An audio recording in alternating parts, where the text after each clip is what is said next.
Thank you so much for joining us on Still a Part of Us for this interview. This is part 2 of an interview between Winter and Liz. If you have not listened to the first part, I recommend that you go and listen to that before you finish. Thank you so much. I don't even know how to describe it.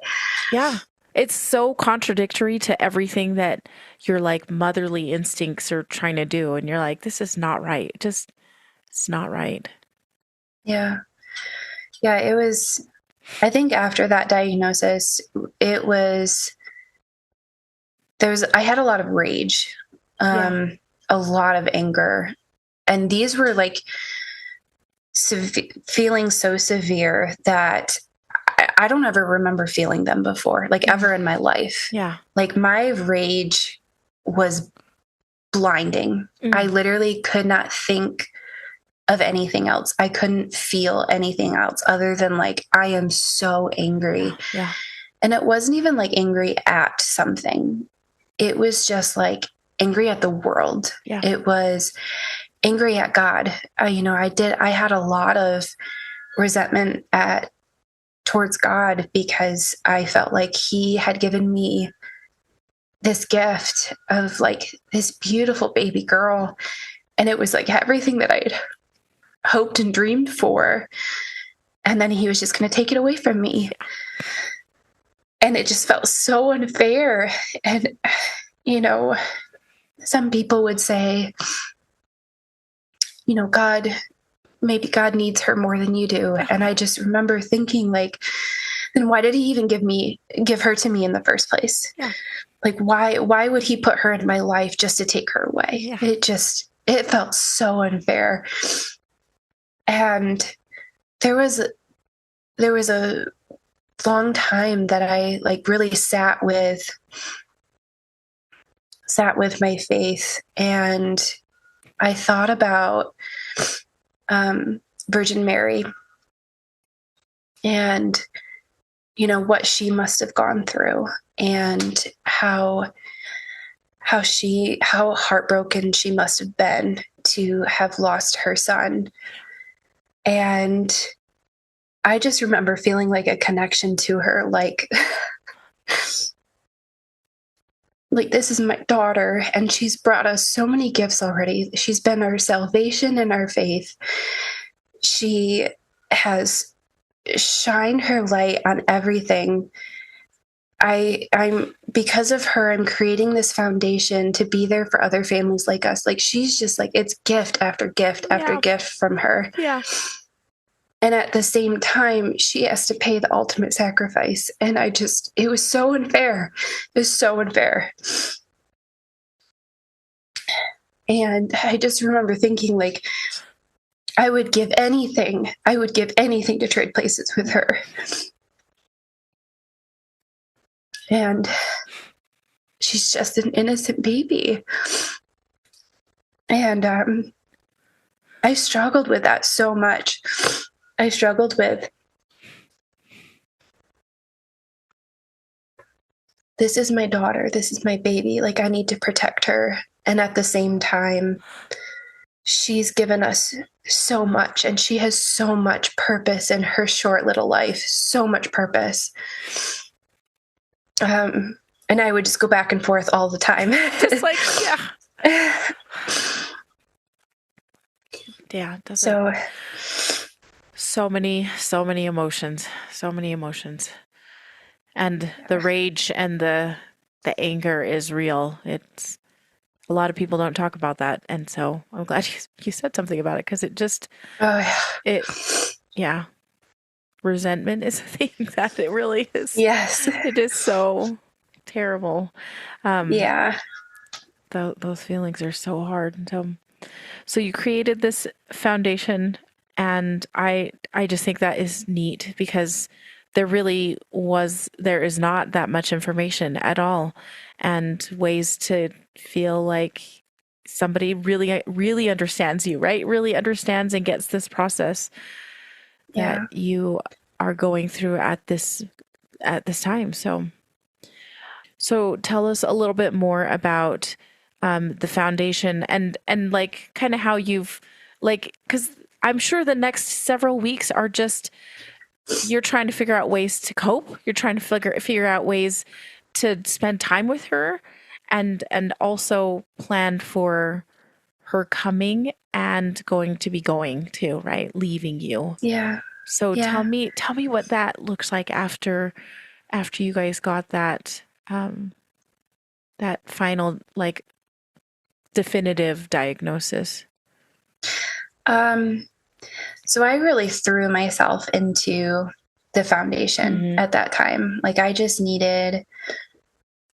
needed to make her a real person, as real to the rest of the world as she was to me. Yeah. And I knew that I could do that through this foundation. And so I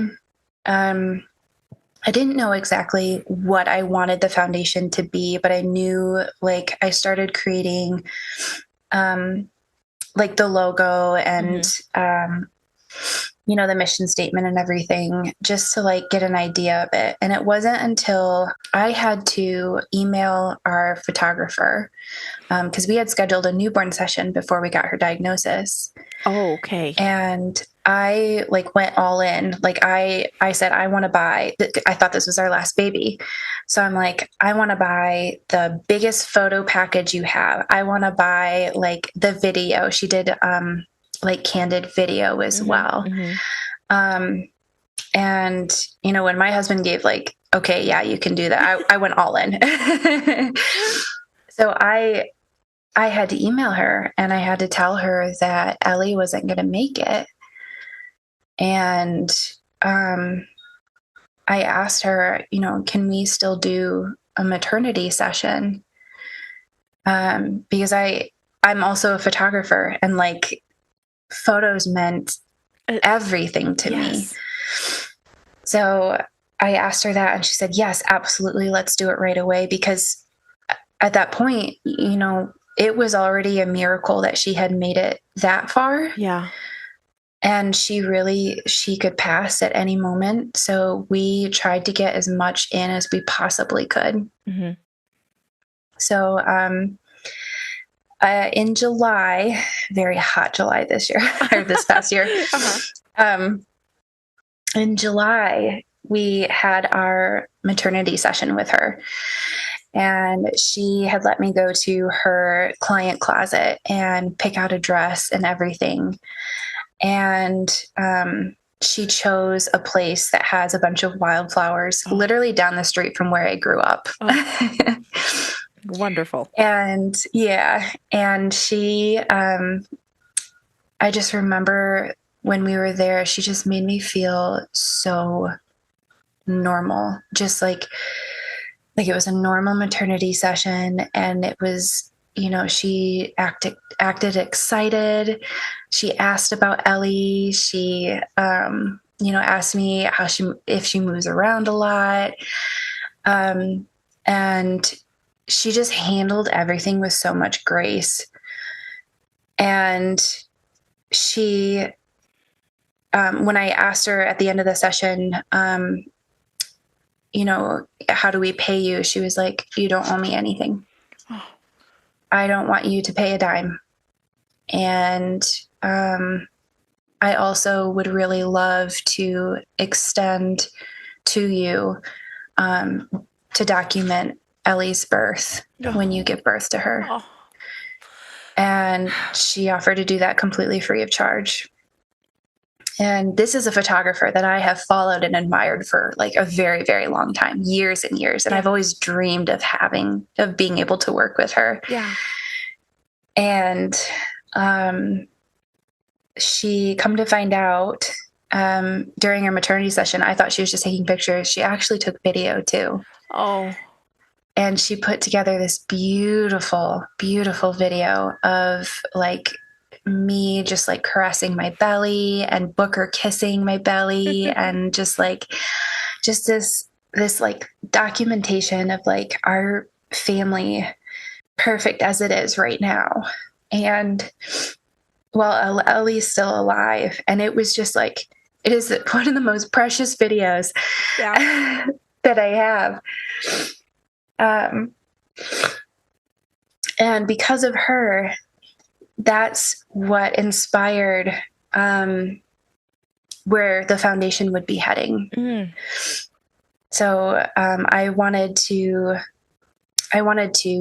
be able to offer those, to document those last moments for families after they receive their diagnosis, and be able to gift them those memories that they had with their baby. That is awesome. That is so awesome. Yeah. So, and then also with the foundation, there's packages or boxes that families can apply for after they receive their diagnosis. There's a lot of different like books that I read that really helped me. And we had friends who gave us like different kinds of comfort items and things like that. So just like things that you never really thought that you would need. Yeah. And they're all just kind of like packaged together, and we call them the Grace and Grief box. So the name Grace was Ellie's middle name. And that wasn't going to be her middle name. It actually wasn't until we received her diagnosis that I told my husband that I wanted her middle name to be Grace. Because at that point in time, I had seen the gift that she was in every single aspect of her life. Yeah. And how she continued to give us gifts. And it just felt so fitting for her. So that's where the Grace and Grief box name came from too. So beautiful. Very special. Yeah.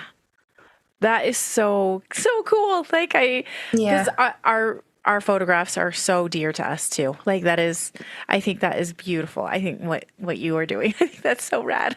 Thank you.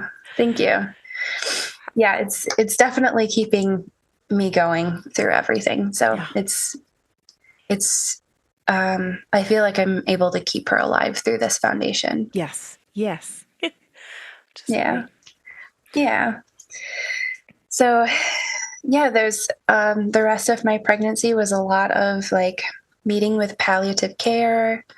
We met with hospice multiple times. My husband felt Ellie kick for the first time through my third trimester. Mm-hmm. That was really special for me. And then we continued ultrasounds just to like watch her growth. Yeah. Kind of give us an idea of like how she was doing. My mom and dad gifted us 4D ultrasounds. Oh, cool. Yeah. So I scheduled those, as quickly as I could. Yep. And we got to see, my whole family came for that. Yay. We got to see her cute little face. But I was only about 22 weeks for the 4D ultrasound. Oh, okay. And they say they like to be like 23 weeks or more just because they have like more fat on their cheeks and their faces are fuller. But she was also measuring behind a couple of weeks at that point in time. Yeah. So I remember the sonographer there. She actually owned the business for the 4D ultrasounds. And she said, if Ellie makes it to 23 weeks, I want you to come back and we'll get new pictures for her free of charge. Oh. So that was so sweet of her. Yes. Yeah. So I actually ended up waiting until she was like 27 weeks, I think, 27 or 28 weeks. It was kind of like, it was like gambling. Like, how long do I wait? But at the same time, like I want to see like more of her. So I waited until 27 or 28 weeks and scheduled it, and that the whole family came again for that. And she had like little fat on her cheeks and her lips were full, and Booker came to the ultrasound, and as soon as she came up on the screen, he pointed to it and he was like, Ellie, baby. I was like, oh yeah, my mama heart. Yeah. Done. I'm done. Yeah. So those were really, really special to be able to see her, alive and kicking, and have those pictures and video of her. Yeah. And, everybody was just so gracious, so kind. It was just like we kept on getting all these little gifts to be able to remember Ellie by. Yeah. And it was just beautiful. It is so cool to be able that you got kind of so many ultrasounds, because a lot of people don't get a chance to see their baby that often. So that is cool. That's wonderful.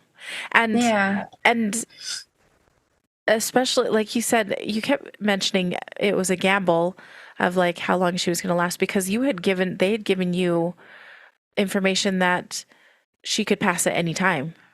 And she could be stillborn essentially, or she might make it to the birth. And just those numbers go down. So it really is just like you want to cram it all in, but you also want to be able to have some wonderful memories also as she continues to grow. So oh yeah, those are hard the whole decisions. pregnancy. Just taking as much in as we possibly could. Mm-hmm. I think my husband at that point was still very guarded, just because he knew, and we had talked about it too. I went to him and I was like, why do you always seem like you're really sad when I give you updates about Ellie? And she would get the hiccups, and I would say, oh, she's got the hiccups, and I'd have my hands on my belly, and he just seemed to get really sad. And he explained to me, he's like, I know that if I have too much hope for her, if I get too involved with this, that I can't be strong for you. And he was just so guarded throughout the whole pregnancy. And he just wanted to be there for me after we lost Ellie. So that was really hard, because I wanted him to get involved and be excited over the kicks and the, she gained, 4 more ounces, and, but I knew he was grieving well before I was. Yeah. So, yeah. That's hard. Yeah. So we made it to 3rd trimester. That was like a huge, huge milestone for us. Yeah. Because a lot of, babies don't even make it past the 1st trimester who have trisomy 18. And we were going into the 3rd. And although she was measuring really far behind, it kind of had tapered off. It was like steady for a while. She was measuring like 2.5 weeks behind, and it like stayed that way for a few weeks. Okay. So I was actually feeling really hopeful at that point in time, and I asked to get another echo done. Oh, okay. So I was going into my appointment, or getting ready for my appointment, and I had noticed that I didn't feel as much movement with her as I was getting ready. And I was like waiting, I was like pushing on my belly, because she's super sassy and she'll usually push back, and she wasn't like responding like she normally would. So when I went into my appointment, I told the doctor, or I told my midwife, I'm really worried about Ellie right now. She's not responding to me pushing on her. She's, I tried to like drink cold water, which usually wakes her up. Yeah. She wasn't responding to that. And this was the beginning of October. Okay. So I was like 33-ish weeks by this time. Yeah. And she was like, oh, well, let's get a non-stress test. And yeah, of course I had to go to my appointment by myself again. Yeah. So I'm super anxious about it. I go into the area for the non-stress test, and the second they hooked me up, she was like moving like crazy. It was insane. I went from like, oh my gosh, I think my baby's dying, to, holy cow, like she literally, the I don't know what they were called. She was monitoring the non-stress test. She walked into the like curtain room that I was in, and she was like, "Can you feel her moving that much?" And I was like, "Yes." I remember telling her, I was like, "You know what? She made a liar out of me, and I don't even care." She was not this way a minute ago, I promise. Yes. Yes. Yeah. That's hilarious. And then when I was hooked up, she got the hiccups. Oh. So the tech came in again, and she was like, "I just want to let you know that those little blips that you keep hearing on a pattern, those are her having hiccups." And I was like, "Oh my gosh, of course." Cute. Yeah. Yeah. So she was like, "I didn't even care. She made a liar out of me, but she was okay." And that's all I needed to hear. Yeah, seriously, that is so great. I mean, like she's a strong one. I mean, Yeah. she really is. Yeah. And sassy and resilient, like every single time anyone from the medical field, like sonographer or doctor, would like interact with her, even the 4D ultrasound sonographer, she would like interact with her. She was like playing with her in my belly. Like she'd push on it and Ellie would push back. And it was so funny. She had so much personality. That's so cute. So cute. Yeah. But I had a lot of hope at that point.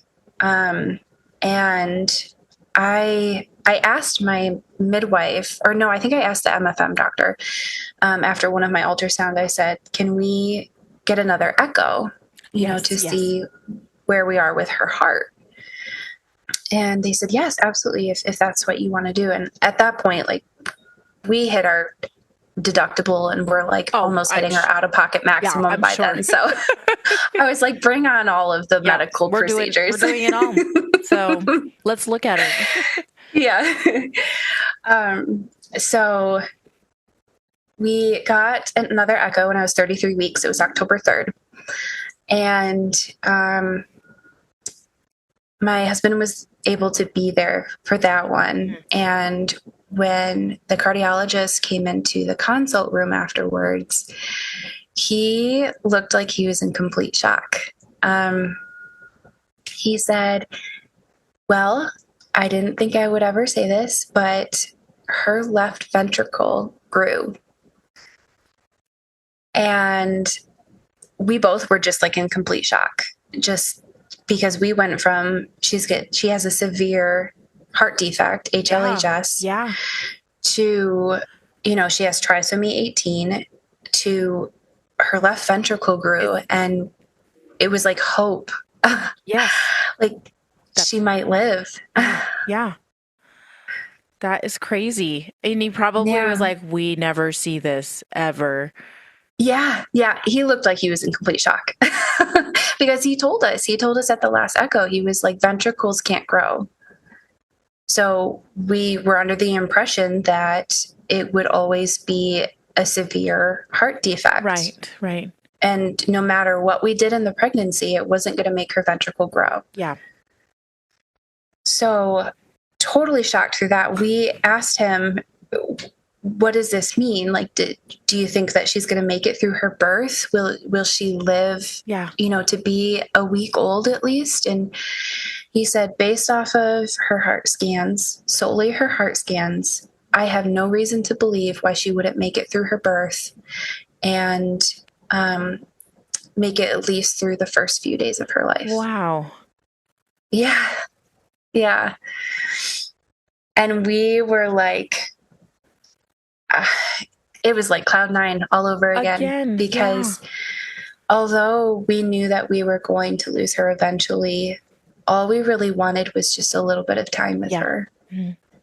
And that was the most that like my mama heart could hope for. Like I just wanted to hear her cry. I wanted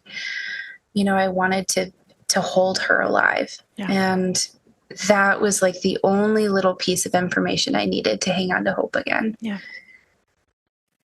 So that's crazy. I told everyone. Yeah. Yeah. I would be too.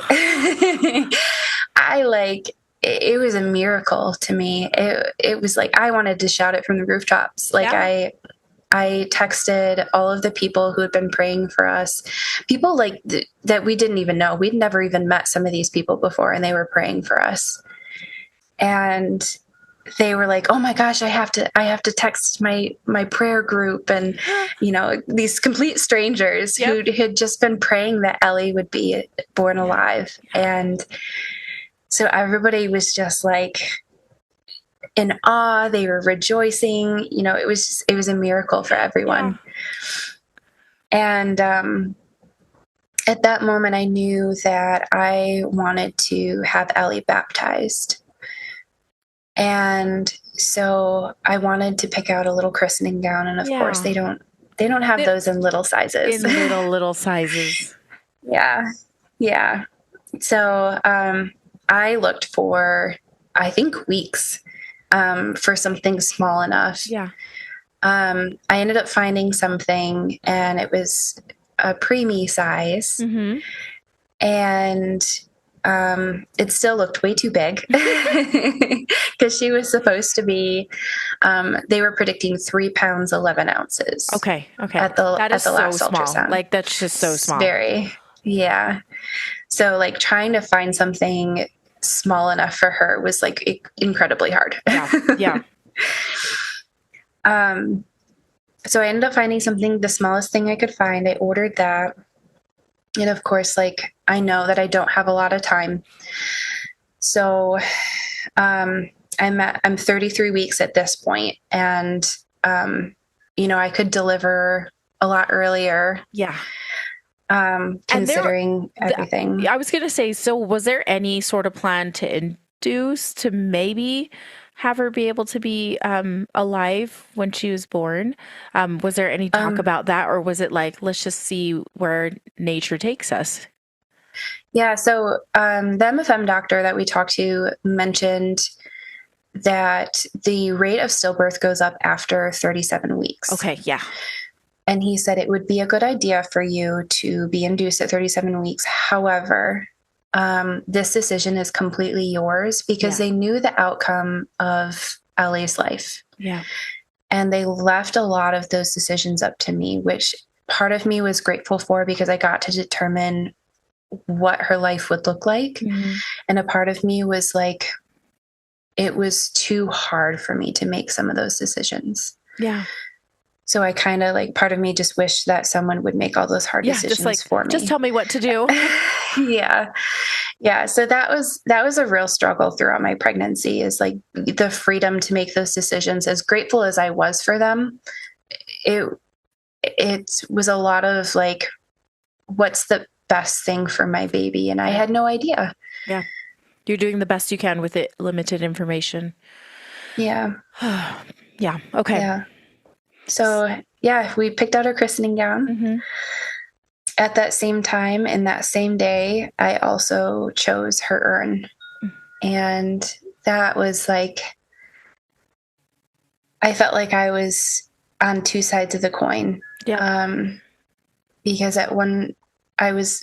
part of me was planning for her baptism, and a part of me was planning for her death. And I knew that her death would come.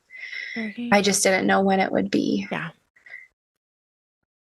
So we had another ultrasound about mid-October, 33 weeks. She was still steady. She was still 2 weeks, 6 days behind. But still getting bigger. Yep. Still gaining weight. That is great. That's great. Yep. So I remember that ultrasound was really hard. A couple before us had come late to their ultrasound, so like it pushed all of the other ultrasounds back. So I'm like sitting in this hall that's between MFM and OBGYN, and there's like all of these pregnant women just like walking past.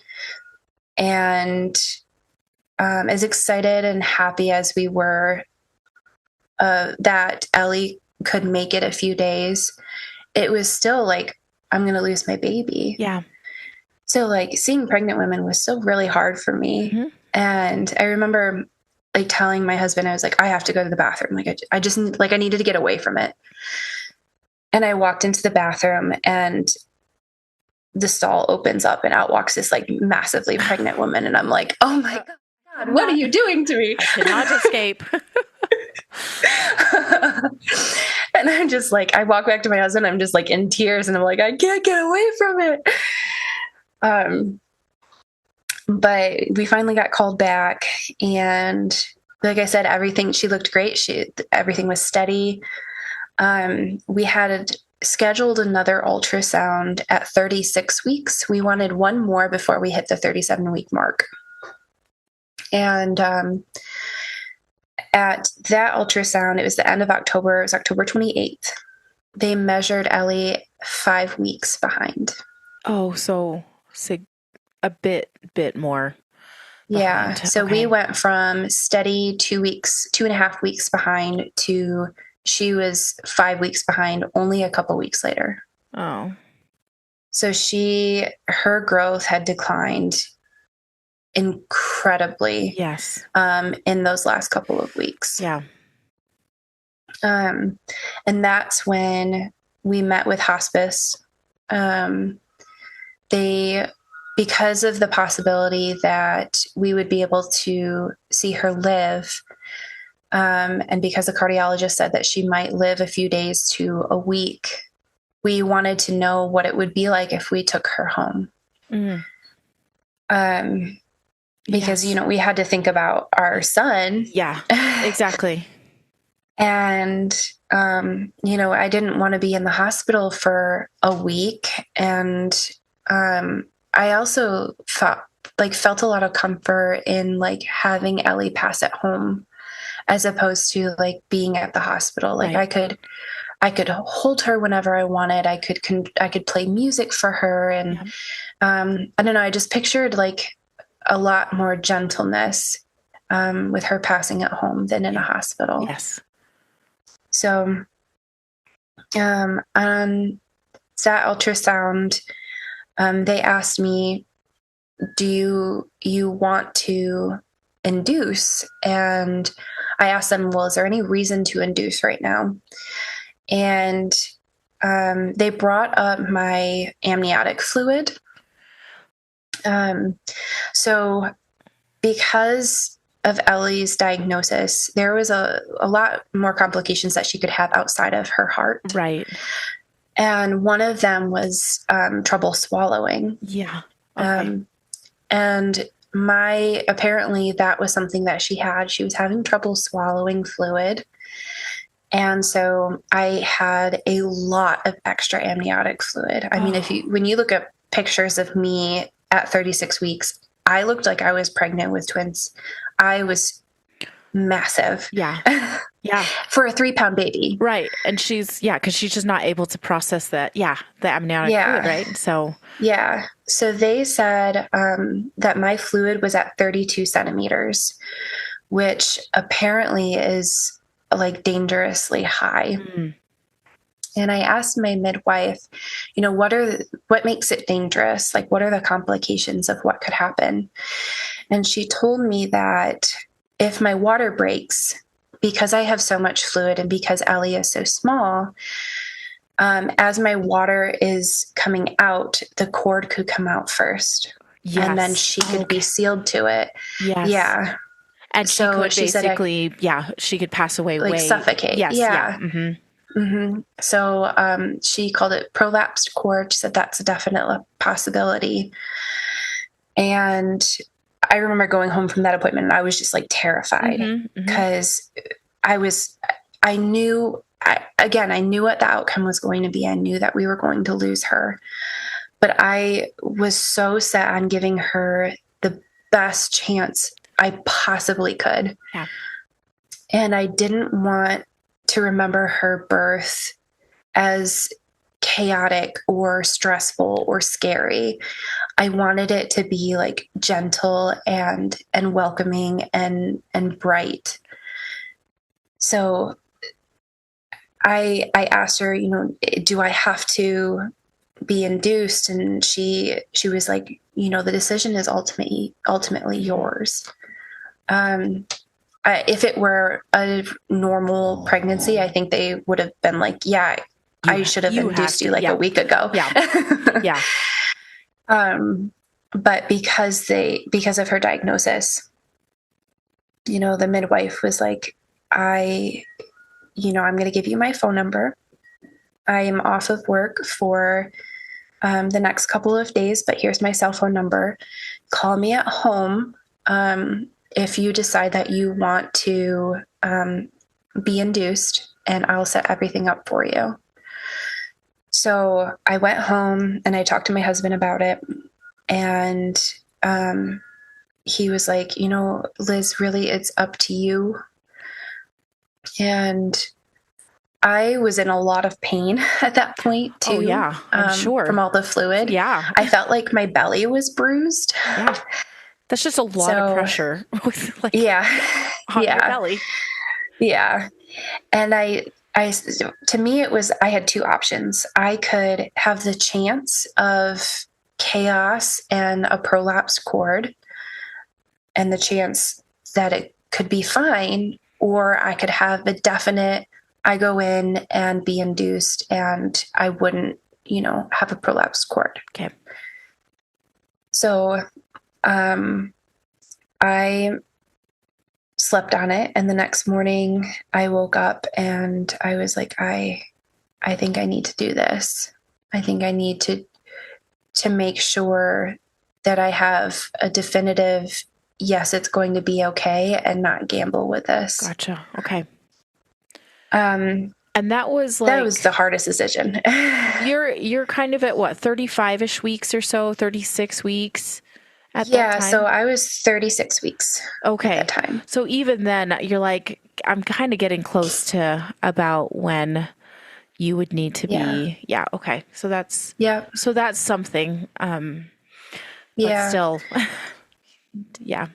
And I wanted to a part of me also wanted to prolong it because I wanted to give her more time to grow. Mm-hmm, mm-hmm. Because I knew the more she was able to grow, the better chance she had. Yes. So it was like, no matter which way I looked at it, it was like a catch-22. Mm-hmm, there was pros and cons to every decision I could have made. Yeah. And I think that's what made it so hard to decide. Yeah. Trying to figure out the best thing to do for your baby. That is, Yeah. So it was right before Halloween, and the 29th, I made the decision that we would induce on Monday. So, it was, I want to say it was a Wednesday or Thursday when I decided, and I was going to be induced that following Monday. Okay. And Halloween was over the weekend. Right. Okay. Yeah. So I went all in for Halloween. I was like, this could be our last holiday together. Mm-hmm. I dressed the family. We did a whole family costume, and we were the movie Up. Oh, fun. And so Booker was Russell, the little wilderness explorer. Yep. He looked so cute. And then my husband was the grumpy old Carl. And then I was the wife, Ellie. Oh. So, yeah. So I had my yellow dress on, my big, massive pregnant belly. So cute. And I thought that was so ironic because in the movie, if you've ever seen the movie, Ellie loses her pregnancy in the movie. Yeah. And it just felt like, I don't know, it just felt so fitting for our family at that time. Yeah. It was, so we did the whole thing. We went to our friend's neighborhood, mm-hmm. and it was like this subdivision, and we walked from house to house, and I was so uncomfortable. Oh my gosh, I was in so much pain. And, to add to the costume, I was wearing these cute little flat shoes. Of course I should have been wearing tennis shoes or something, but I was like, it doesn't match the costume. And we had this wagon that we pulled Booker in, and with a bunch of colorful balloons coming off of it and everything. So that is adorable. Yeah. That's the best. And we just, our friends had a golf cart. So they go with like a whole group of people trick-or-treating. And some of like the grandparents, they'll drive this golf cart behind the kids. And they kept asking me, do you want to sit down? Do you want to ride on the golf cart for a little while? And I just kept saying, no, I'm fine. I'm fine.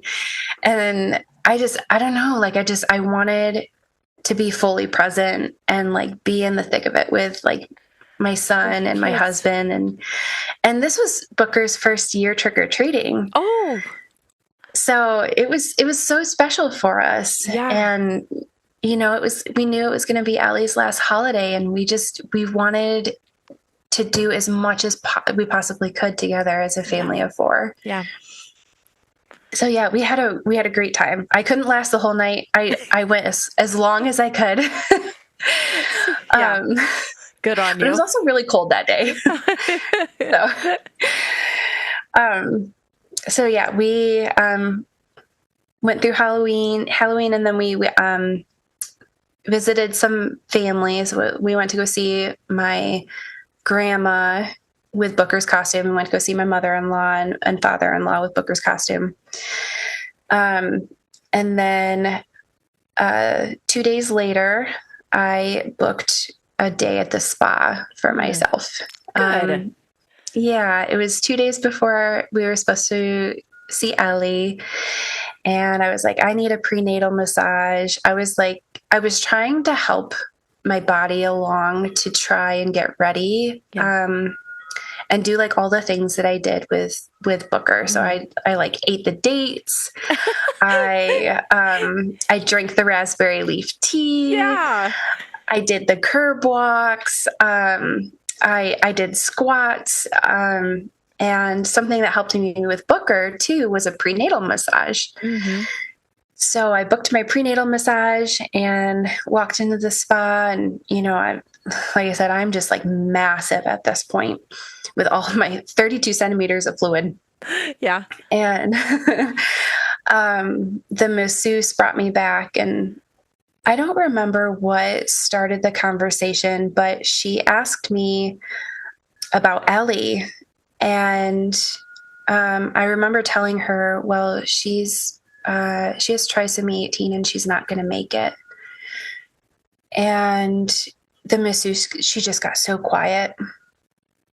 And she's like, oh, I'm so sorry. I'm so sorry. It's like, if you don't mind me sharing, she told me about like her miscarriage that she had years and years and years ago.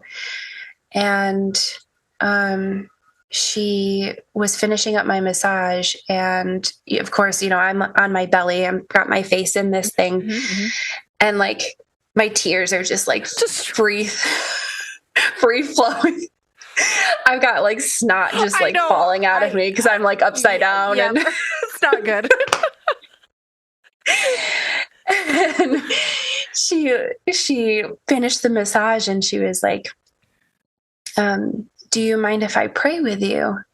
And I said, yes, please pray with me. And so she prayed, and, she thanked God for all of the blessings that he's given us. And she prayed that Ellie would make it through her birth. And she prayed that Ellie would make it alive so that we could hold her. And she just like this complete stranger just has all of the right words to say. And I just remember leaving the spa, and I was just I felt so light, and I felt so understood. And I just like, it just made me realize that you don't have to know someone for them to make such a difference in your life.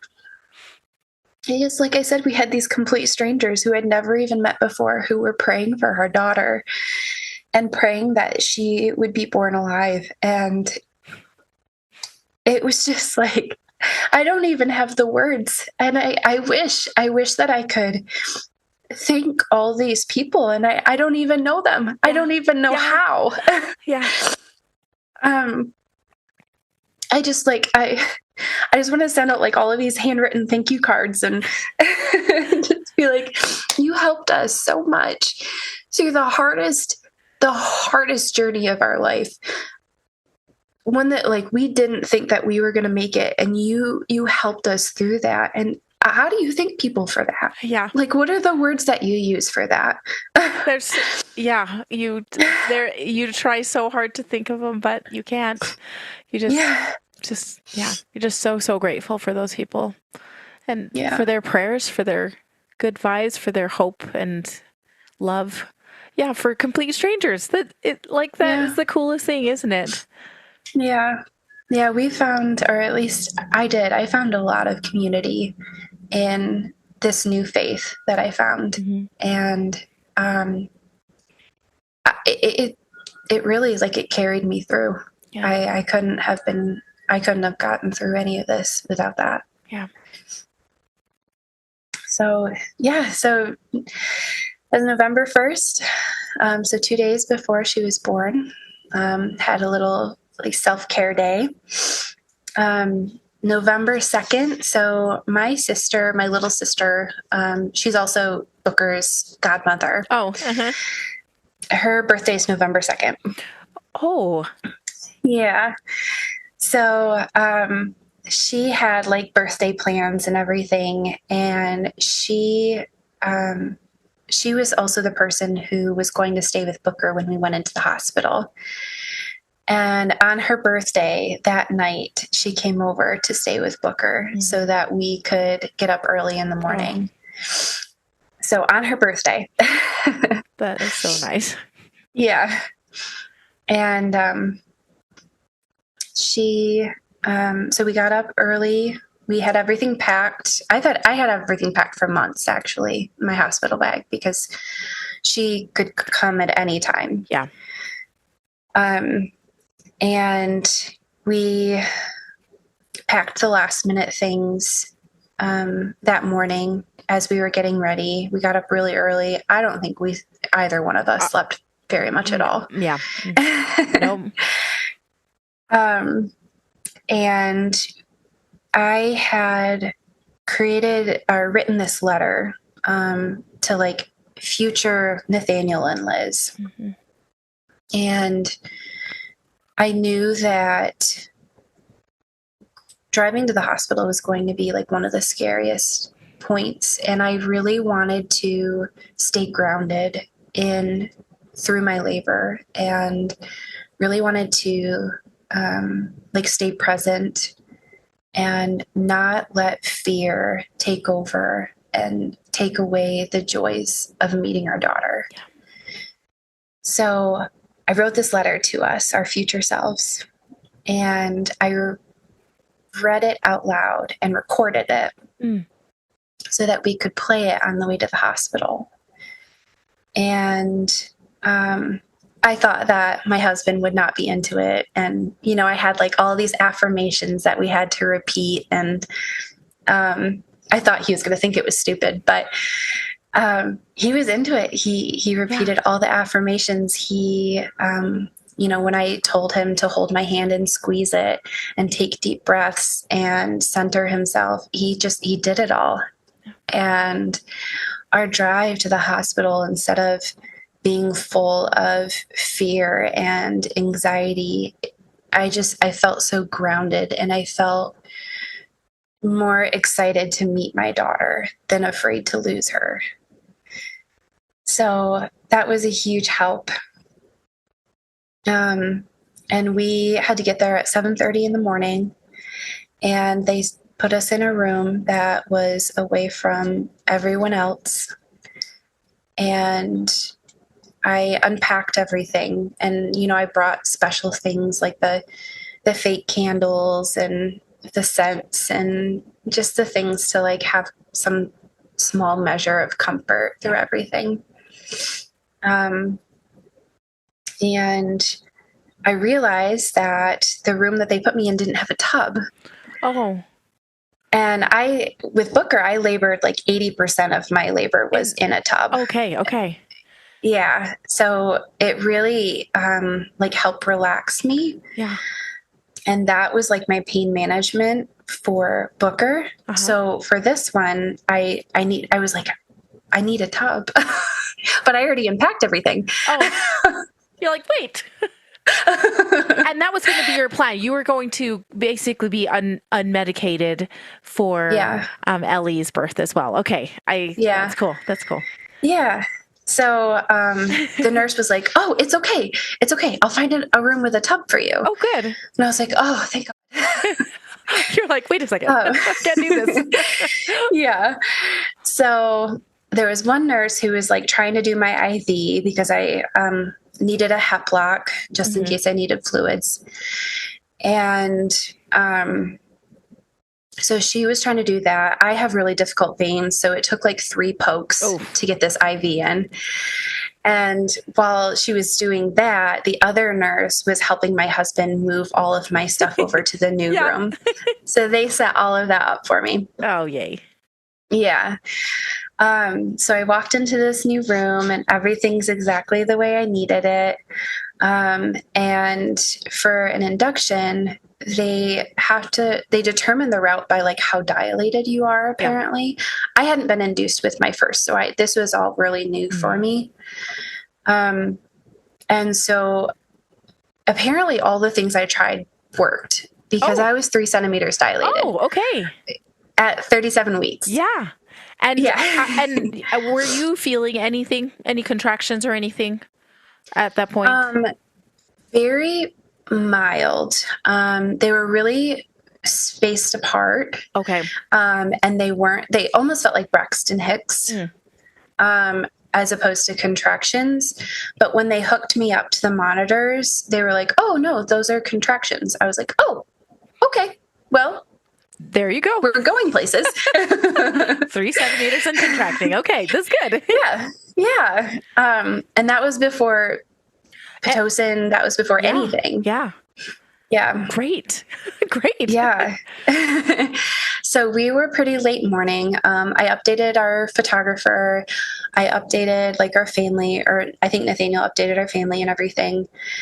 And we had a lot of visitors in the first hour or so. Our favorite midwife came in from home to visit us.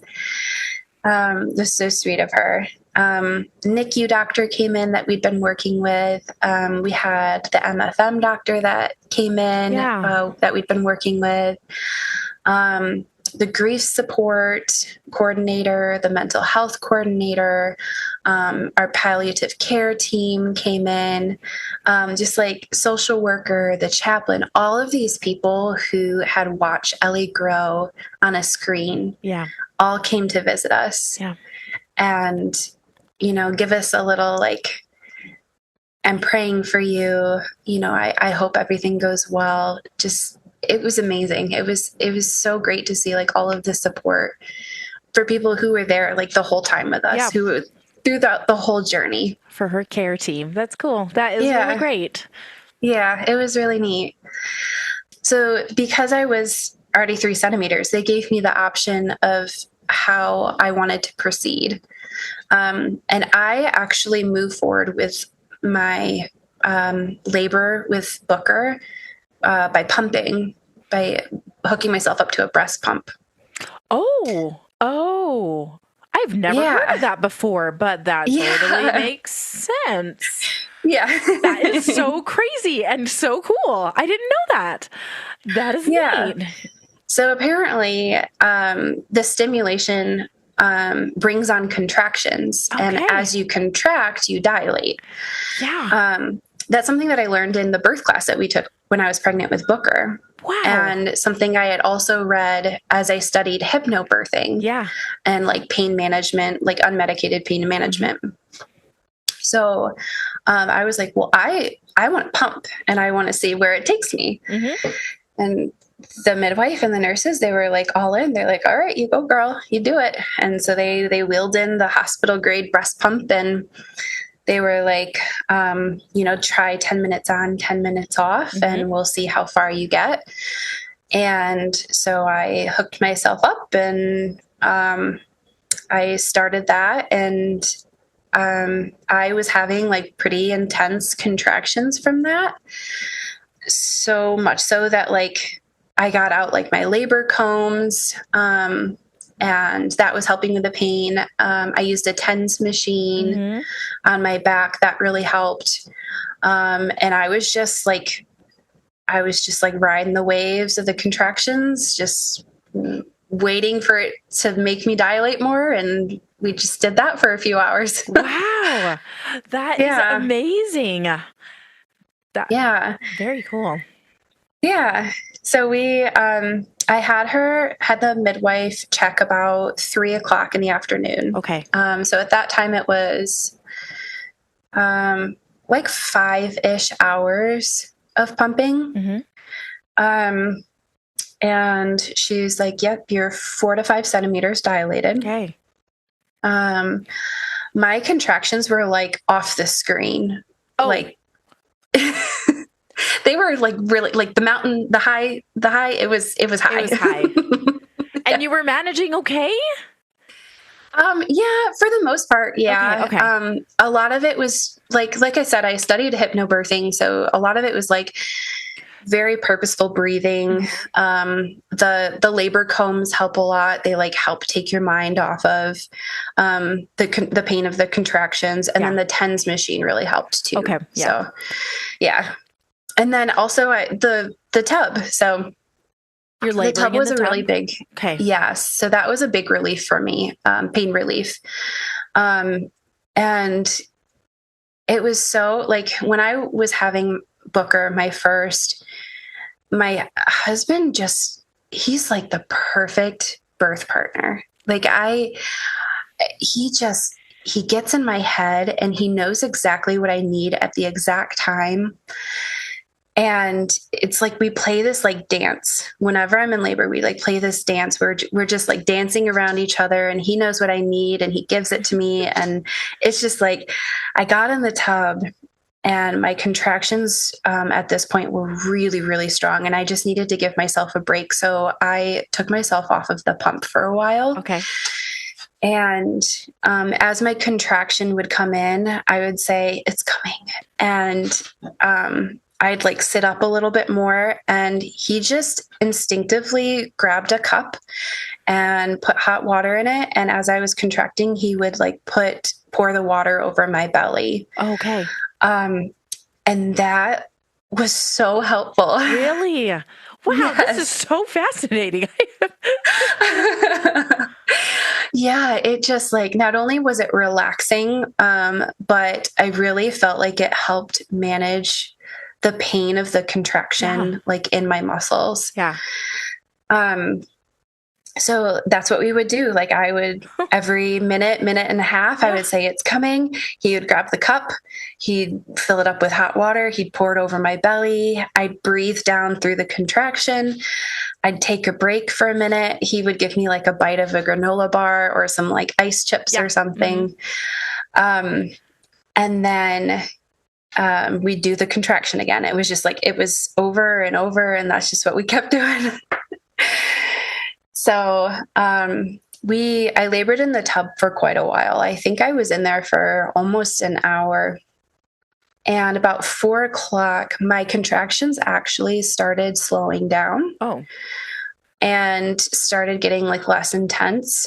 And so I was worried that we were going to be stagnant for a while. Right. Okay. And I knew that like Ellie, she's very small, and she already has like so many things going against her. And I was really worried that letting my labor go on too long was going to be too much on her. Too much stress on her. Yeah. Okay. Yeah. So it was like about 4:00, we told the midwife that I wanted to start Pitocin. Okay. To try and jumpstart my labor again. Okay. And you were still probably at 4 or 5 centimeters then? You think? Okay. Yeah. Around that time. Yep. I think she was like, I think she said 5 or 6 at that time. Okay. So progressing still very well, actually. Yeah. Yeah. Still progressing. But it was too slow for me to be comfortable with Ellie's diagnosis.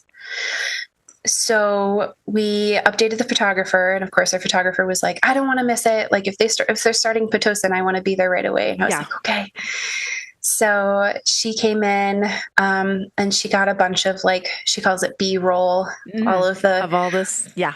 yeah, the stuff. hospital and this beautiful sun that's starting to set. And she got like a lot of the golden hour, and it was gorgeous. And just after 3:00, it was 5:03.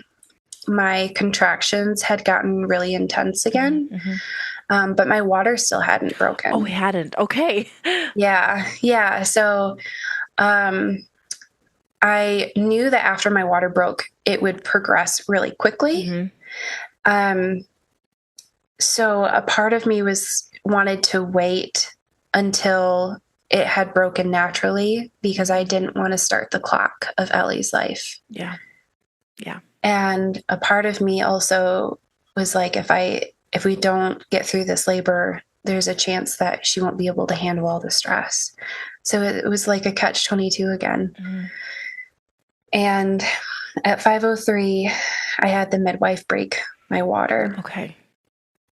And keep in mind, I had a lot of amniotic fluid. Yeah. So it was so much fluid. Yeah. Like the midwife and the husband, as I was laying there on my back, and they're just like bringing towel after towel, like this one soaked, and then bring another one, and this one soaked. Yeah. My husband joked, anybody got a squeegee?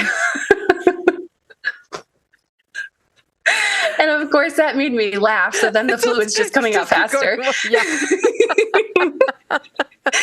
And the photographer got that on camera. Like, they're just like the pictures of like everybody just laughing. Yeah. Oh. And so we just, we finished that up. And right before the midwife broke my water, I was very anxious about it. So I asked her to check on Ellie's heartbeat. Because I was on intermittent monitoring. Right. Because you're kind of all over the place. Yeah. And I didn't want to know, like, if Ellie didn't make it, I didn't want to know that she had passed. Gotcha. Because I knew that if I knew that, I wouldn't be able to finish giving birth to her. Yeah. So I was very anxious. I had been in labor for quite a while at that point in time. I had her check her heartbeat before she broke my water, and her heartbeat was very strong. Good. Okay. And I asked Nathaniel, my husband, to pray, and we prayed together. I don't even remember what he prayed for, but I just remember just like this sense of peace, like washing over me, that everything was going to be okay. Like, no matter what happened, it was going to be okay. And after she broke my water, my contractions came really hard and fast. Like, they were almost unbearable. Oh. And I'm unmedicated at this point. So. Yes, exactly. It's like, So I had never tried nitrous oxide before. And it was like the mask that, you put over your face. It's, what do they call it? Laughing gas. Yeah. Yep. I'd never tried that before. I didn't know if it was going to work. And at that point I was in so much pain, but I didn't want to get an epidural. Right. So I was like, let me try the nitrous oxide. And then apparently you have to sign like this waiver or something. And so the nurse was like, through my contractions, as I'm like, you're like, I'm like, she's like, please sign this form. And I'm like, what are you talking about?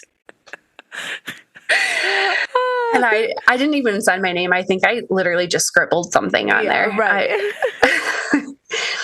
And she was like, you have to put the mask over your face. And as you have a contraction, you have to breathe in, and then you have to breathe out in the mask. You can't breathe out like outside of the mask. Oh, okay. And so I tried that, and I just remember like I couldn't breathe. Like I couldn't breathe out enough because the pressure of the nitrous oxide coming in was too was too much. much. Okay. Yeah. And then as I would try to breathe in, didn't feel like I was getting enough oxygen. Mhm. So I like took the mask off, and I just like tossed it down. I was like, it's not working. And she's like, well, you have to try it a couple different times and through a couple different contractions. And I'm like, fine. And so I'm putting it back over my face. And I was just like, this is not working. Just take the mask away. It's not working. So I labored for a couple more hours, and around 8 o'clock, my contractions were still like really, really strong. Yeah. And I had the midwife check me once more, and she said I was 7 to 8 centimeters. Okay. And I was like, I can't believe my contractions are this strong and this hard, and I'm only 7 to 8. Yeah, you're like, oh. I was like, I have so many more centimeters to go. And you know, when my son was born, he was big. He was a big baby. Uh-huh. So it was very different with him. But with Ellie, she was so small. And I don't think anyone had taken that into account. So the midwife that I was working with all day long, they had a shift change, and she had to go home. And the new midwife and the new nurse came on. So I had this brand new team, and they checked me again, and I was still only 7 to 8 centimeters. And then I felt like the most unbearable pain. Like it literally felt like my body was splitting in half. And I was screaming. I remember like grabbing onto the bed. And at this point, the contractions were so strong that I couldn't stand up through them, because I was like laboring, standing up and everything. Mm-hmm. I couldn't stand up through them. I was like laying on my side, screaming. And I remember screaming at the nurse, like, give me an epidural. Like, I need something. Everything was out the window. Yeah. And she was like, oh, we have to finish your bag of fluid first. And I still had like half a bag left. So she was like grabbing the fluid bag and like squeezing it, like trying to get the fluid in me. And I was like, no, I want an epidural now.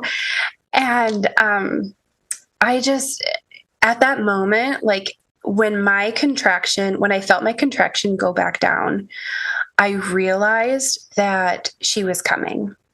Oh. Like I felt the pressure. Okay. And that's why my body felt like it was splitting in half. Yeah. Yeah. Yeah. So I felt the same pressure that I had felt when I had my son. And I was like, instinctively, I was like, yes, this is it. She's coming. And I told the midwife that. And of course, this is like 20 minutes into this midwife shift. Yeah. She's like, what have I gotten myself into? Right?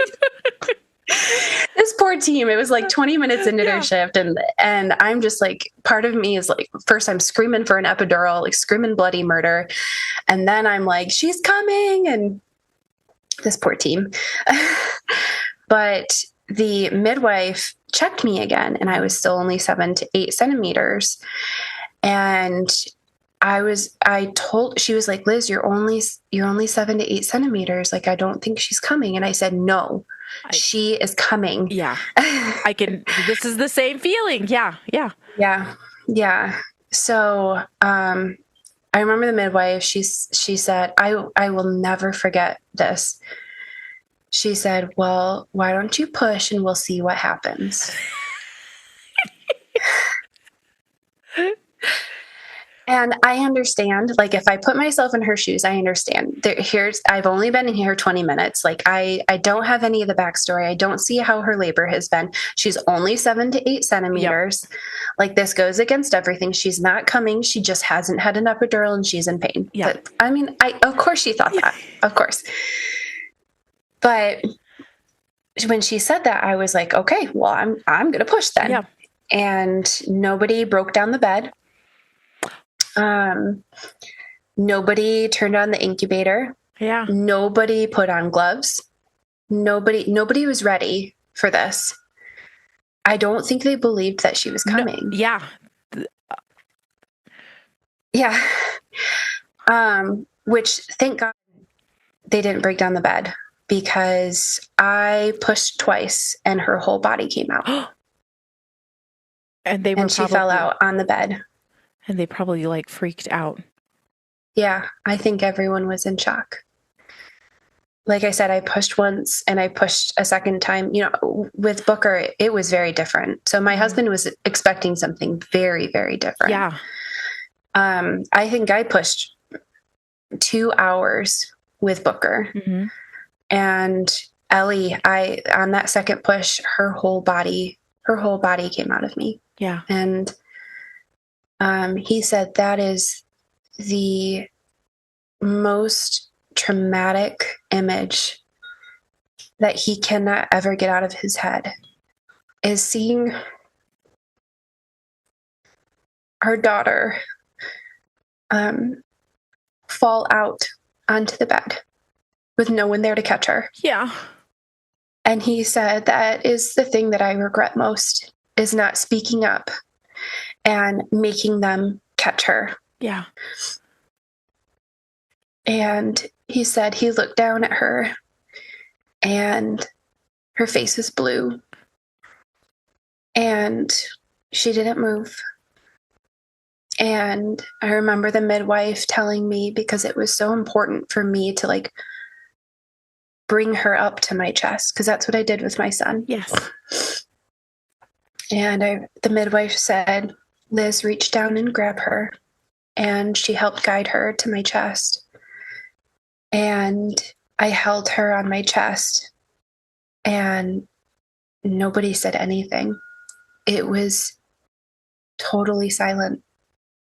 And I kept looking down at her face and looking up at the midwife and down at her face and up at the midwife, and just like almost like trying to will her to say something, anything. Tell me if she's alive. Tell me if she's okay. Like, if she died, tell me she died. Like, say something, anything. And the midwife grabbed her stethoscope and she put it up to her heart. And then she shook her head. And at that moment in time, my husband just erupted in grief. He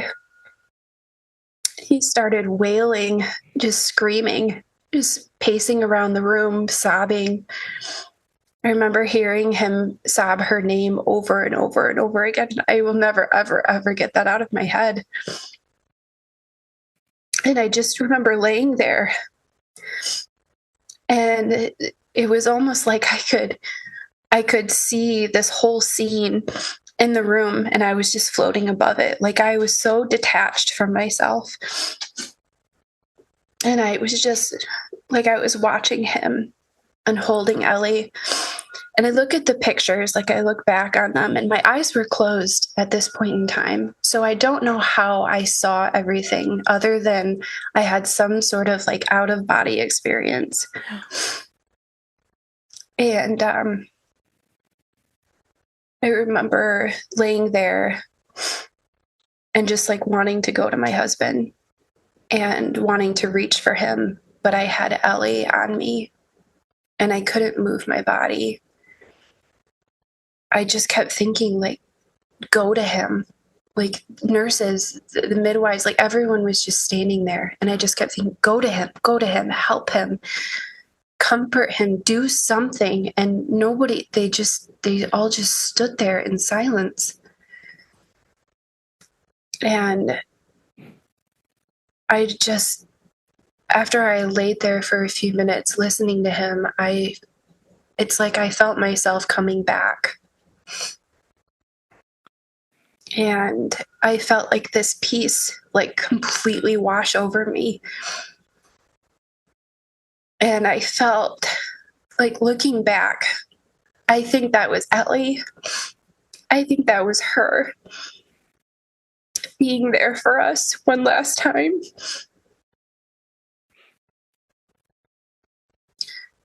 Because I called my husband to me, and I grabbed his hand and I said, "It's okay. It's okay.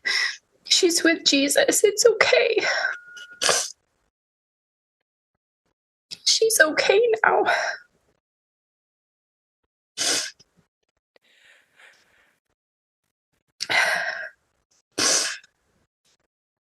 And I felt so much peace at that time, and I don't know how else to describe it other than she was there. She was there, and she was trying to help us through the hardest point in our life.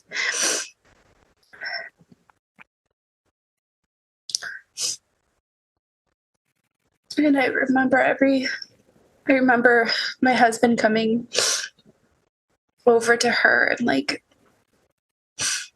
taking her little hands and like opening her hands and looking at her fingers. And I asked him to dress her in her christening gown. And the nurses helped him, and I have the pictures of it. Of course, I had to stay in bed and deliver my placenta, and they're like pushing on my belly and taking all of the things that I was just like, it doesn't matter. Like, why are you doing this? This doesn't matter. This doesn't matter right now. And he was changing her, and the pictures I see that the photographer took of him like putting on her beautiful little bonnet, and they weighed her, and she was 3 pounds 9 ounces. Oh. 17 inches long. Oh, she's long. She's For how very small long. she was? Mm-hmm. Yep. She had 11.5-inch head. Oh. Yep. She was perfect. I saw tiny little markers of trisomy 18. You know, her fingers overlapped a little bit. Her wrist was a little bent, but she didn't have like clubbed feet. She didn't have a cleft lip. She didn't have anything else. She was perfect. She was so perfect. And her perfect little mouth, and her nose was just like her brother's. It was exactly the same. And she had a full head of hair. Did she? And her brother was born bald. But she had a full head of hair. And it was just little brown, fine fuzz all over her head. And she was so beautiful. Her second toe on each of her feet was slightly taller than her first toe. It was, yeah. Yep. So all of the footprints that we had of her, how fun. they had the very unique second toe that was taller than the first, and that's how I always can tell that that's her footprint. So my husband, he dressed her in her christening gown, and the room cleared out. Everybody left, and the chaplain came in, and of course our photographer stayed, and you know, she's getting as many pictures as she can, and she got video of everything too. The chaplain came, and I remember him struggling to find the words. His voice was really shaky, and he had this little shell, and when I think back on it, I only remember the sounds. I can't even remember seeing anything during her baptism. I can only remember what it sounded like. And I remember him having to take the shell over to the sink multiple times because I think his hands were shaking. And he kept having to fill it up with water to baptize her. And he baptized her in her little christening gown. And I held her. And he prayed over her. And at that time, my husband, he said, I have to call your sister. And I said, I know. And nobody in the family knew yet. They were all expecting her to make it, to live through her birth. So my husband had to tell her that she didn't make it. And then she did the most gracious thing for us. And she called each family member for us and broke the news over and over and over again. And I will always be grateful that she took that from us, that she took that out of our hands.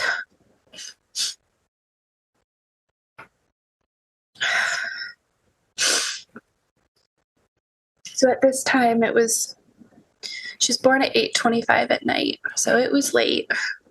Sun was set. We wanted Booker to meet her first, but it was already bedtime for him. Yeah. So we decided to stay the night and not have anybody come in and just have it be the three of us. Yeah. So the photographer took pictures of her in little baskets and in her little outfit. We had an outfit that had her name on it.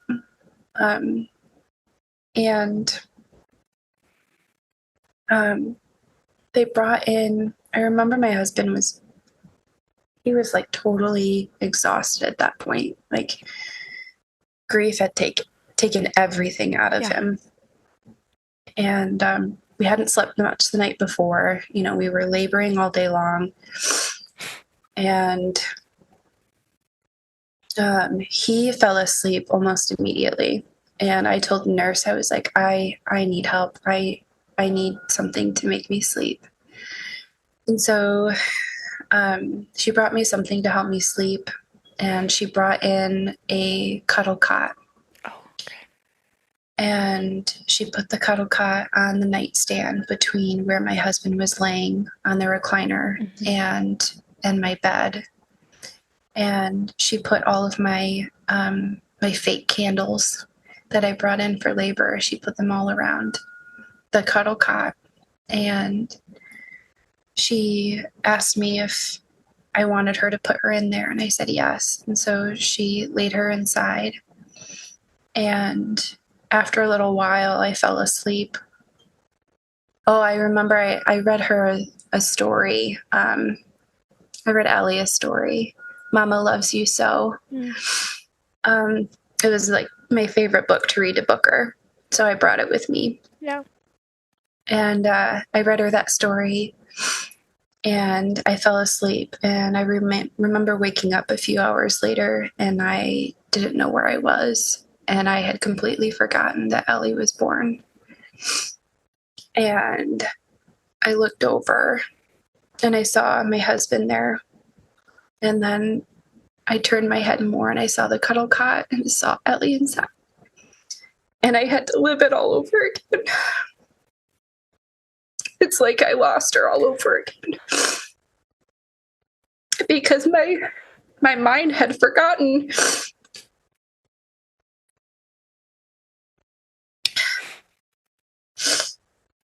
And I just remember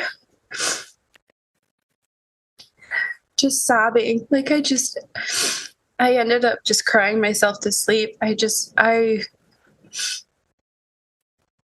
my husband was sleeping. He was in a dead sleep at that time. The nurses weren't there. It was just me and Ellie just in the dark. I didn't know what else to do. So that was the whole day of her birth. And my sister the next day asked, when can I bring Booker to come see you? And I was like, as soon as possible, as soon as he wakes up, bring him in. And she tried so hard. He's such a handful. And she doesn't have kids, so she's just the best. She's the best aunt. She's the best nana. Yeah. Yep. And she got him dressed. And I think my older sister, when my little sister called my older sister to let her know what happened, she drove over to our house to be with my little sister so that she didn't have to be alone. Yeah. And I am so grateful for that So because, kind. oh my gosh, I can't even imagine what my sister, having to break that news over and over again, and then being there by herself at night while my son's sleeping. So I'm glad that she had that. But the next morning, Ellie was still in the cuddle cot, and we had some people visiting us. So that same team throughout our pregnancy, NICU, MFM, midwife, grief support, everyone, they all came to visit and to put a face to the name. Yeah.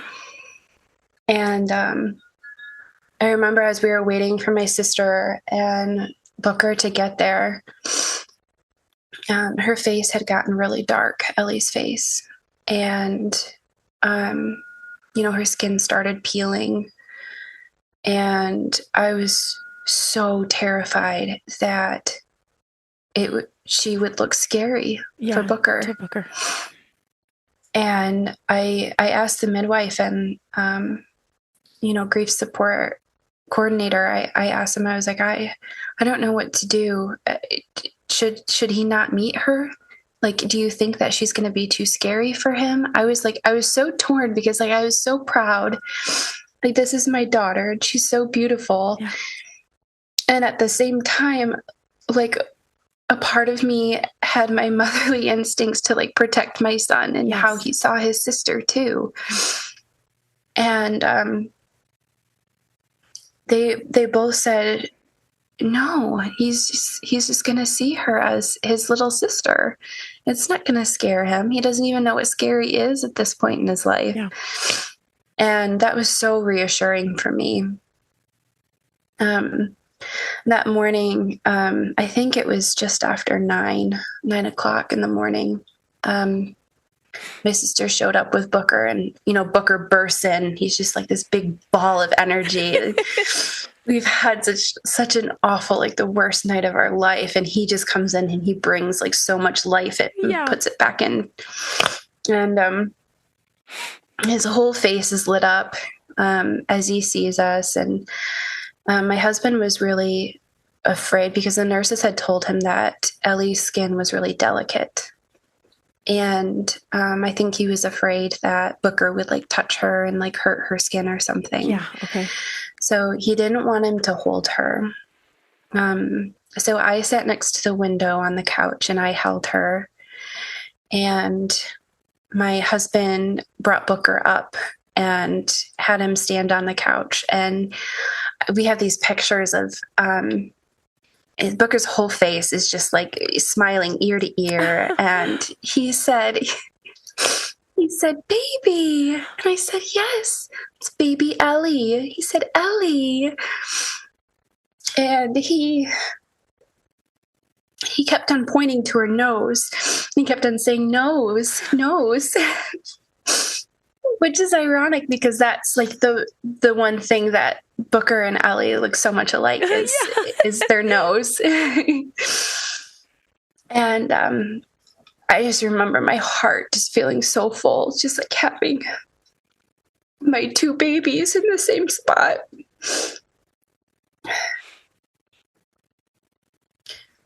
And they were together. And it just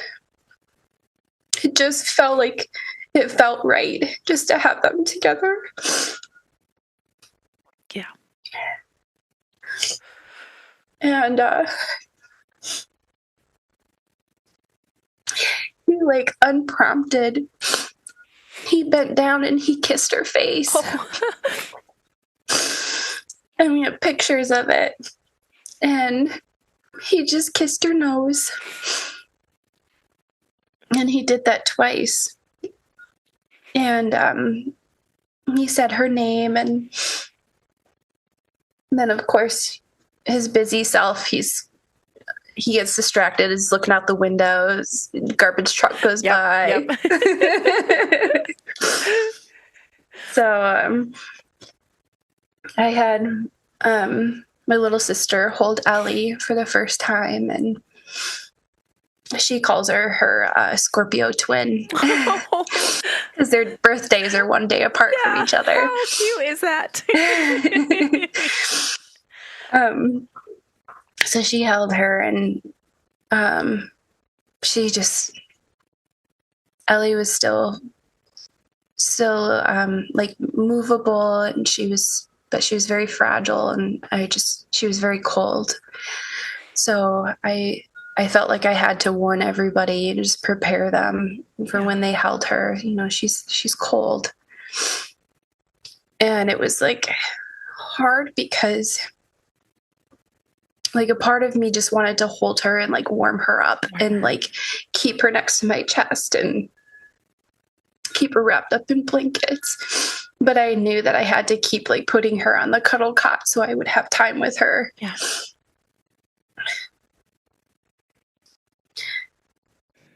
Someone had gone to NICU, and because Ellie's mouth was open. Oh. And I didn't want Booker to see her with her mouth open, so someone had gone and got a pacifier from NICU and put it in her mouth. Okay. So that she looked a little like a little baby. More normal. Yeah.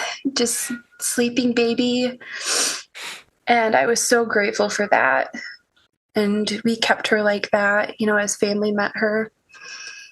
And I remember my mother-in-law and father-in-law, they came in, and I didn't think that my father-in-law was going to hold her, and he did. He held her. And my mother-in-law, of course, comes over to me, and she's like asking how I'm doing and everything. And I just remember telling her, I'm so sorry. I'm so sorry. I wanted to give you a granddaughter.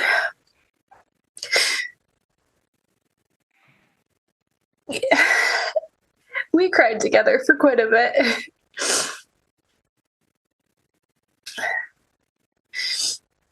And they stayed for a while, and they talked about Ellie, and I had a little bow hat on her, and my mother-in-law asked to take her hat off and look at her hair, and she looked at her hands and her feet, and they just they took her in. And my older sister and my nephew came in, and my nephew's he's 12, and he lost his dad, and it was his dad's birthday. Ellie's birthday. It was his dad's birthday. Oh. And he, my sister asked if he wanted to go meet Ellie, and he said, yes, I want to be there. I don't want to hold her, but I want to be there. And I just thought that was so special of him. Yes. Like through his own grief of losing his dad, and still be there to, meet his cousin and be there for his aunt and uncle. And it was just, and he's 12. Yeah. It's so mature. I am like, wow. He's been through a lot in his life. And my older sister met Ellie, and then my mom and my stepdad came, and my mom just she was absolutely in love with her. She just wanted to undress her and take in every inch of her little body and her fingers and her toes. And she talked with my mother-in-law about how much hair she had, and her little nose and her little lips. And it was just like they both were just looking at her just like she was alive, just like they were meeting. Just like they met Booker. They didn't do anything different.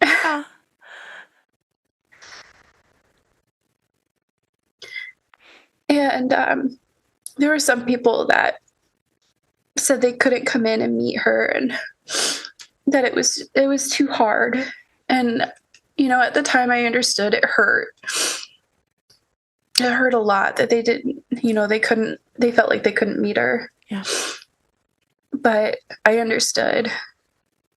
And after everyone who wanted to meet her came in and met her, we told the nurse that we wanted to leave as soon as possible.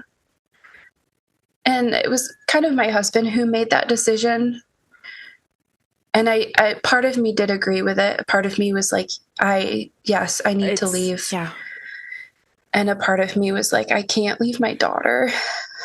And I just remember being so torn on that. I felt like my heart was just in two different places, two different pieces. And we made the final decision to have the funeral home come pick her up between 11 and 12. And we got a new nurse at shift change, and she was going over my discharge instructions, and I looked at her name tag, and her name was Grace. Oh. And I just remember thinking, like, I told her, I was like, oh, your name is Grace? And she said, yeah.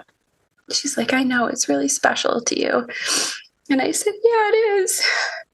And she helped us change Ellie back into her christening gown, because that's what I wanted Ellie to be cremated in. And she was there every step of the way. And my husband and I, just like we would change Booker's first diaper, we changed Ellie back into her christening gown together. It was like our last act that we did as her parents together. And it just felt really special.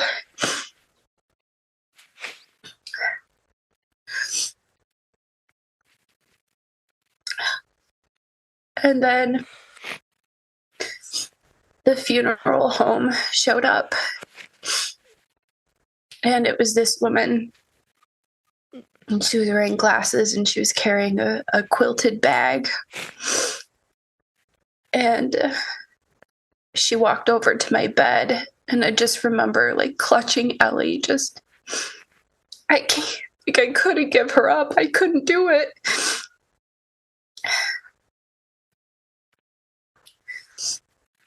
And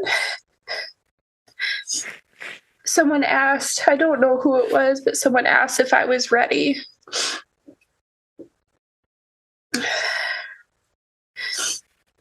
And I don't think I even said anything. But the woman like unzipped the quilted bag, and there was this box inside. It had like flower petals pressed into it. And it was beautiful. It was this beautiful cardboard box.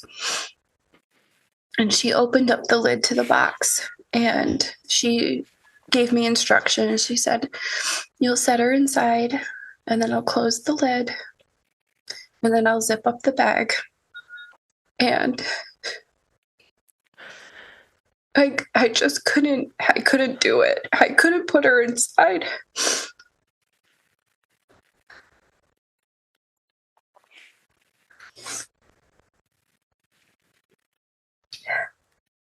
This was the last moment that I would have with her, and I didn't want it to end.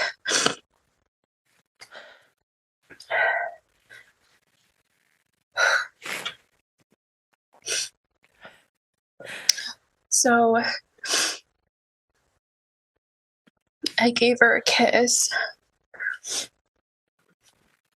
and I had sang "You Are My Sunshine" to her, which is a song I sing to my son every single night.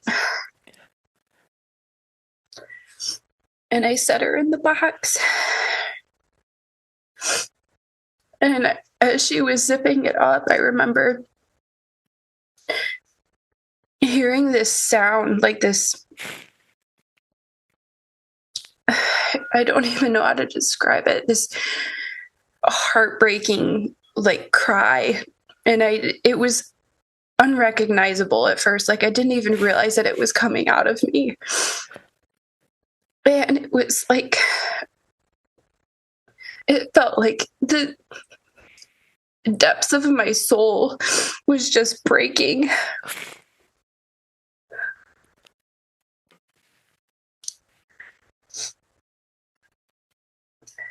And the woman asked me, "Do you want to walk out with me?"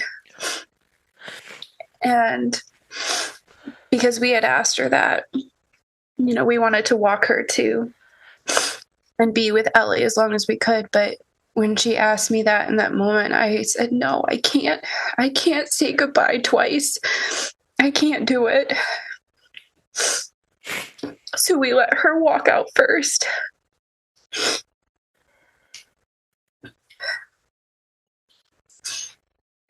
And then shortly after, the mental health coordinator, Christina, and our nurse, Grace, they helped me into a wheelchair. And they took me the back way down the elevator, the employee entrance. And to get me to the parking ramp, they had to wheel me through this lobby. And in the lobby, there was a cafeteria. It was lunchtime, and the lobby was filled with people. Everyone was sitting there eating lunch and talking and laughing. And I just remember just sitting there in this wheelchair, just my hands are empty. I feel empty, just like a shell of myself. And I just wanted to scream at these people, like, why are you laughing? Like, don't you get it? Like, my daughter just died. Here in these walls, my daughter died. And you're sitting there laughing.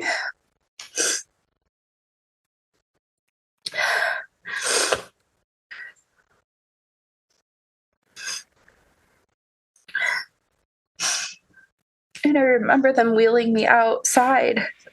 And it was November, and it was pretty cold. And they just kept talking about, how cold it was. And I didn't feel anything. I was wearing like a light clothing, like super thin. And I didn't feel anything. Like I was so numb. I was so numb to everything. And they helped me into the car after my husband pulled the car up. And I remember the nurse saying things, and it's like she was speaking a foreign language. Like I couldn't even understand what she was saying. And I looked at my husband, and he gave me this look. And I was like, I missed something. What? And Grace had said, "Can I give you a hug?" And I had shook my head no. But I didn't hear what she said. So she asked it again, and I was like, oh, yes. And she gave me a hug, and I probably said things. I don't remember. And the only thing I do remember was my husband pulling out of the parking lot. And it felt like I was leaving behind everything I was. It was like the person I knew I was. That Liz, she's gone. I left her. She's back in that hospital room, and she's not coming with me.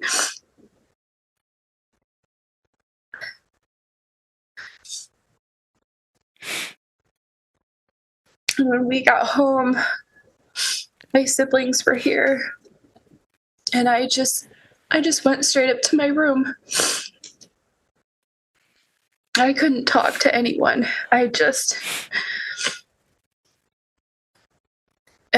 felt like I just wasn't here anymore.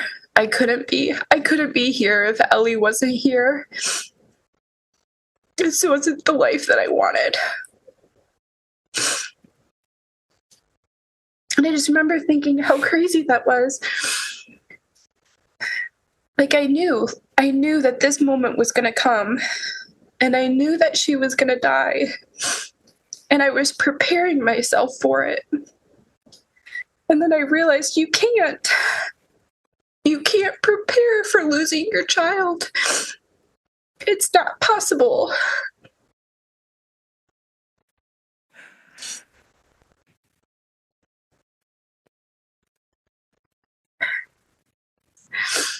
That was the hardest day of my life.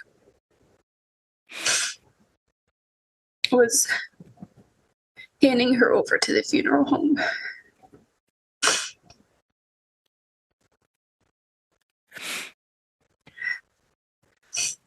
I don't think I will ever forget that.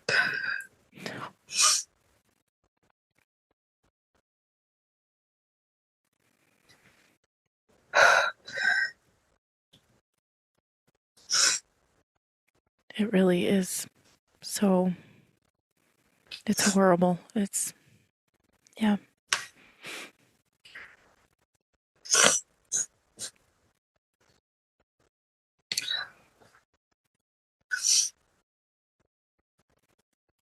So a lot after that was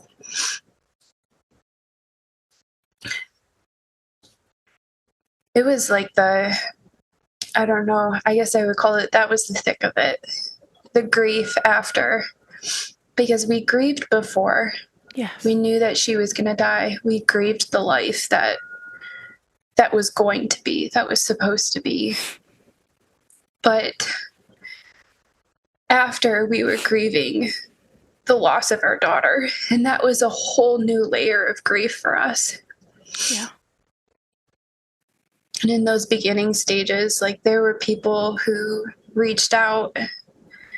I remember there was a friend, and she didn't start a friend. She was just my husband's friend's wife. Yeah. And she suffered a loss. And she sent me a text that will always stick with me. And it was the kindest thing anyone ever said in my grief. She said, "I know that there's nothing that I can say that's going to take your pain away. But I want you to know that I'm here for you, and I'll listen whenever you're ready." And, everyone tries, and they say, "I'm so sorry, and I don't know what to say." But the fact that she acknowledged how big my grief was and just said, "I know that it's too big for me to take away from you right now." That was just that was so healing for me to hear.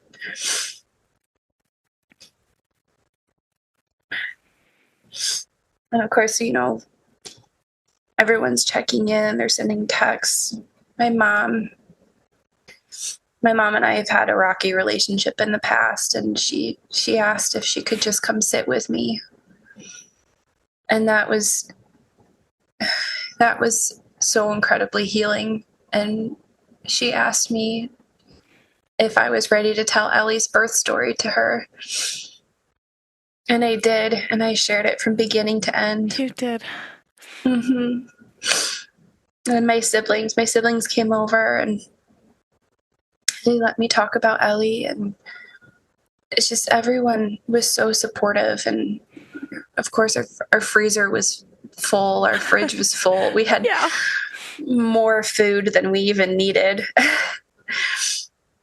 And people from my work, my sister set up a meal train, and people from my work would stop by and drop off meals, and people from my husband's work sent a card, and people sent gift cards and donated money. And at some point it was a lot. Like, it was overwhelming. Yeah.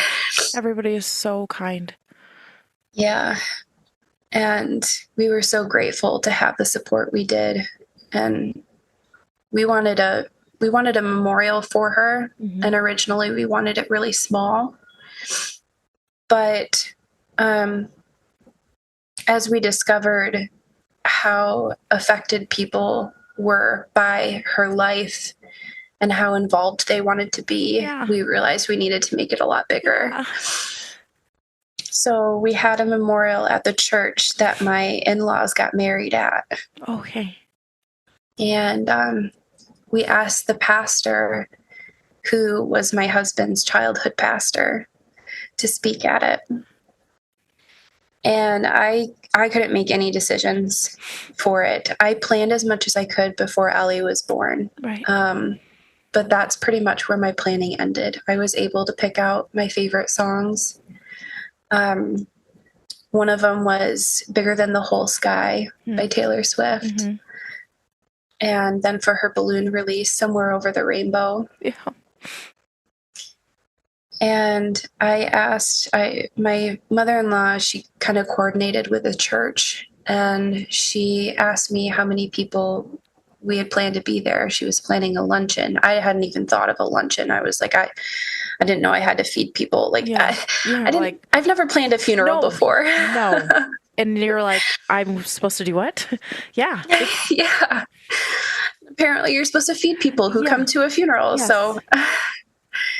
So she, she started asking me what I wanted, and I was like, I can't. Like, you decide what's best for it, and you plan it, and I'm sorry, I can't do this. And she coordinated with the church. She planned with my mom. She planned with my sister. And it ended up being absolutely beautiful. We asked people to wear light blue for Trisomy 18 awareness. Oh. And almost everyone showed up in light blue. And I had also chosen the color like dusty rose for her nursery before her diagnosis. Mm-hmm. So we incorporated that into the funeral as well. So it was this dusty rose and this like forget-me-not blue. Yeah. And my mother-in-law asked me how many people we thought would be coming. And I said, well, probably like, 30, maybe 50 max. And the day of the memorial service, as people were walking in, it was like hospital staff came. Co-workers came from both my work and my husband's work. Friends came. Friends' parents came.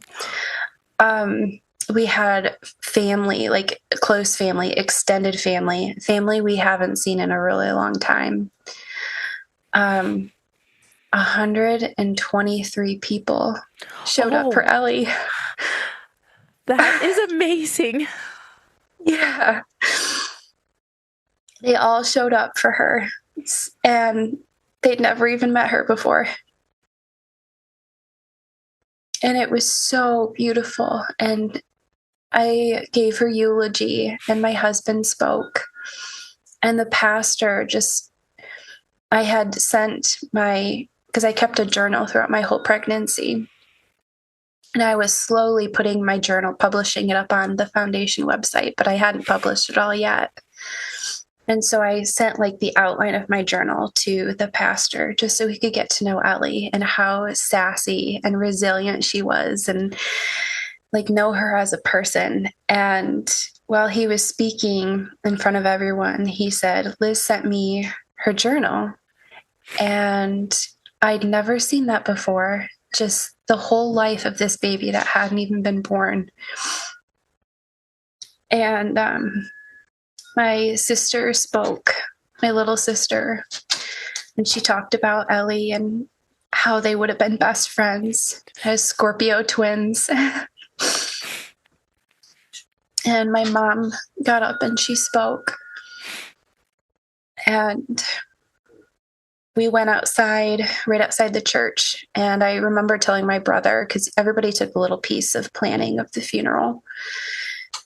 And I told my brother that I wanted him to fill up 75 balloons. I was like, that'll be more than plenty. And we ran out of balloons. Yep.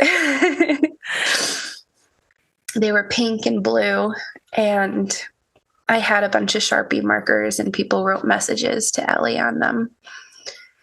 And then we all went outside, and played Somewhere Over the Rainbow, and I kissed my balloon, and I whispered to it, and I said, "I miss you, Ellie." And I let it go, and everyone followed and let their balloons go, and it was this huge, beautiful cloud of pink and blue just floating up towards the heavens, and it was so perfect. And of course, Booker had to steal the show, and he's holding on. I tied his balloon to his wrist, because if he would have lost his balloon, it would have been the end of the day. So he was dancing and jumping to the song, and he had his balloon on his wrist, and he was just smiling ear to ear and laughing, and just everybody was watching him smiling, and it was so peaceful. I felt like this newfound sense of peace, that my daughter was okay, that Jesus was holding her, and that God wouldn't let anything bad happen to her. And when we left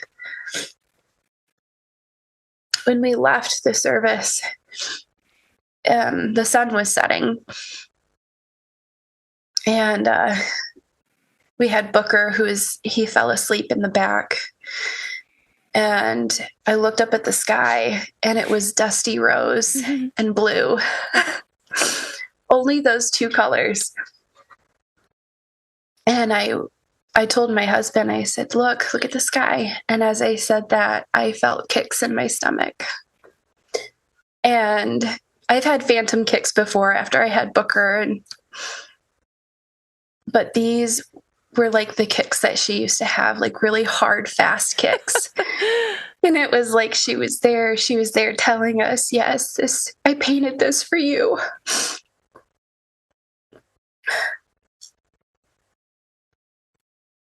And that was the first time that I felt her visit me, was on the way home from her memorial service. Like, she had painted this beautiful picture, and she was proud, and she wanted to show her mama and papa. It was so perfect that whole day. It was exactly what I had envisioned for her.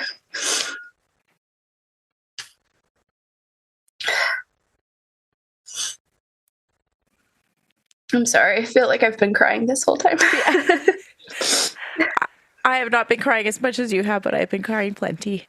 Liz, this has been so good. And I just feel honored that we've been able to hear her story, hear Ellie, and get to know her. And I just think that she's with you, and she's watching over you. Thank you. I just can't thank you enough for how beautiful her story is, and how it continues on. And I know we're going to talk more about her, but I just wanted to say thank you so much. Thank you for giving me a space to share it. Yeah.